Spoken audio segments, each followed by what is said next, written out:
On a eu un été particulièrement mouvementé au niveau de la température. Puis c'est pas toujours évident de savoir est-ce que l'eau est fraîche, est-ce que l'eau est chaude. J'ai des gens pour nous en parler. Pour vrai, il y a des gens qui regardent ça. J'ai Geneviève qui est avec moi, chargée de projet du côté de la Fondation de la Femme. Bonjour, Geneviève. Bonjour. Ça va bien? Ça va très bien, toi-même? Ben oui. Et Normand, qui est professeur, et là, je ne veux pas me tromper en disant l'INRS, c'est bien ça? Oui, bien, je l'ai dit comme il faut. Donc, vous avez un projet présentement, mais qui concerne vraiment particulièrement l'espèce du saumon. Oui, tout à fait. C'est un programme qui a été financé par la Fondation de la Faune, qui est en cours depuis 2021, puis qui vise, dans le fond, à prendre des données et à mieux connaître les refuges thermiques dans certaines fosses des rivières à saumon. OK. Fait que il y a beaucoup de données qui ont été prises. C'est vraiment un projet d'étude que Normand a bien mené avec son équipe, là. OK. Donc, Normand, peut-être de nous en parler un petit peu plus. Ça a commencé comment? D'où est venue cette histoire de projet d'étude-là? Qu'est-ce qui vous a... Comment je dirais? Qu'est-ce qui a fait démarrer tout ça? Bien, je pense que tous les pêcheurs de saumon ont remarqué que quand il commence à faire trop chaud, les saumons se rassemblent dans une, deux fosses particulières, toujours les mêmes fosses. Puis souvent, on suspecte, on se dit, bon, là, il y a de l'eau fraîche là. Des fois, on le sait, ah oui, il y a un petit tributaire froid qui arrive. Oui. Mais c'est pas les mécanismes qui créent ces refuges-là. Premièrement, on ne sait pas vraiment si c'est plus frais là qu'ailleurs. Puis on ne sait pas comment, si c'est plus frais, quels sont les processus. Fait que là, nous, notre projet, c'est de se promener sur un grand paquet de fosses à saumon. Pas juste celles où on sait que les saumons se rassemblent, mais aussi d'autres pour voir finalement qu'est-ce qu'ils ont de particulier ces fosses-là, qui fait que, oui, il y a des refuges puis que les poissons se rassemblent là pendant l'été quand il fait... Comment vous avez procédé pour pouvoir faire cette récolte de données-là? Principalement, ce qu'on a fait, c'est qu'on a installé un mouillage pendant quelques jours sur chacune des fosses qu'on a étudiées.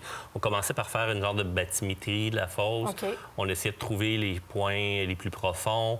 Aussi, on promenait un thermomètre digital dans le fond pour essayer de voir, ah oui, est-ce qu'on peut déjà détecter des endroits froids?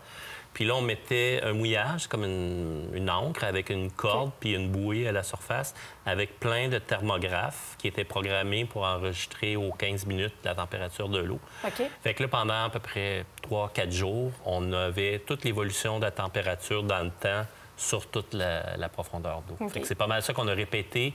Puis on essayait d'avoir des fosses de formes différentes, de tailles différentes, parce que ce qu'on suspecte qu'il va faire... Bon, parmi les causes possibles de formation, il y a des résurgences d'eau souterraine. Ça, il y a certains endroits où la géologie va faire que l'eau souterraine va être focalisée à un endroit particulier. Puis souvent, les fonds de fosse, il va y avoir de l'eau qui va ressortir. Okay. Mais il y aurait beau avoir de l'eau qui sort, si la vitesse de courant est forte, ça va tout de suite mélanger.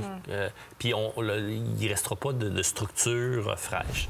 Fait qu'on sait ou on suspectait qu'il faut qu'il y ait des vitesses de courant relativement faibles pour que, quand l'eau fraîche arrive, elle reste comme trappée là, entre autres. Fait que, en même temps, on installait cette chaîne de thermographes-là, mais aussi, on prend des vitesses à différentes profondeurs, au même pour voir si, mettons, la zone, l'épaisseur du refuge thermique est liée avec, juste au-dessus, peut-être une zone de vitesse plus forte qui va faire que là, ça va dissiper, mais en dessous, la zone d'eau fraîche va rester protégée, si on veut, de ce courant-là, puis de ce mouvement d'eau-là. Sérieusement, c'est fascinant. J'espère qu'on va pouvoir voir les conclusions de cette étude-là, parce que c'est quand même quelque chose qui peut peut-être s'appliquer à d'autres plans d'eau ailleurs, peut-être d'autres espèces, en fait. Est-ce qu'on va pouvoir les voir quelque part? Bien oui, comme à chaque année, là, ça fait 2 ans, là, on fait le Forum des savoirs sur le saumon atlantique avec la FQSA et le CIRSA. Moi, je suis un chercheur membre du CIRSA, le Centre interuniversitaire de recherche sur le saumon atlantique.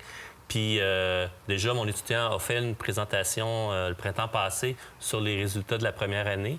Mais là, au printemps prochain, le projet va être fini, puis on va avoir l'histoire complète, là.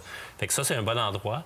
Puis sinon, on va avoir un rapport qui est produit, qui va être remis à la Fondation, puis il va y avoir des articles scientifiques aussi. Fait que vous pourriez me contacter si vous voulez avoir plus de détails. C'est sûr et certain qu'on va le faire. On va en parler peut-être dans le magazine même. Je pense que ça pourrait faire un bon article. Geneviève, tous ces types de projets-là que vous faites du côté de la Fondation de la Faune, que vous chapeautez, ne sont pas possibles sans votre apport. Qu'est-ce que vous avez fait dans ce projet-là en particulier? En fait, la Fondation de la Faune est là pour soutenir financièrement les projets principalement. Puis, comme tu le sais probablement, il y a beaucoup de nos fonds qui proviennent des revenus des chasseurs, pêcheurs et piégeurs. Donc, il y a une partie de chaque permis qui est vendu qui revient à la Fondation de la Faune. Puis nous, notre tâche, c'est de financer des projets justement qui vont avoir un retour pour la faune, les habitats et aussi pour les chasseurs, pêcheurs et piégeurs, évidemment. Là. Ça, c'est un très, très bel exemple parce que, surtout en contexte de changement climatique de plus en plus, on sent l'importance de ces milieux-là, puis ça se parle de plus en plus. Fait qu'on trouve ça super intéressant. Puis c'est intéressant aussi de pouvoir transmettre ces connaissances-là à d'autres organisations pour justement conserver ces milieux-là qui sont super importants ou mieux les aménager.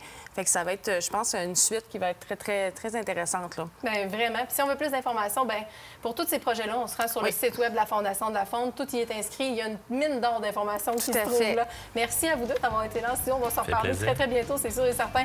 Et vous autres, de l'autre côté, bien, restez là de l'autre côté de la pause. Vous allez voir, il y a encore du contenu enlevant qui s'en vient. La Fondation de la Faune du Québec est fière de vous avoir présenté cette partie d'émission.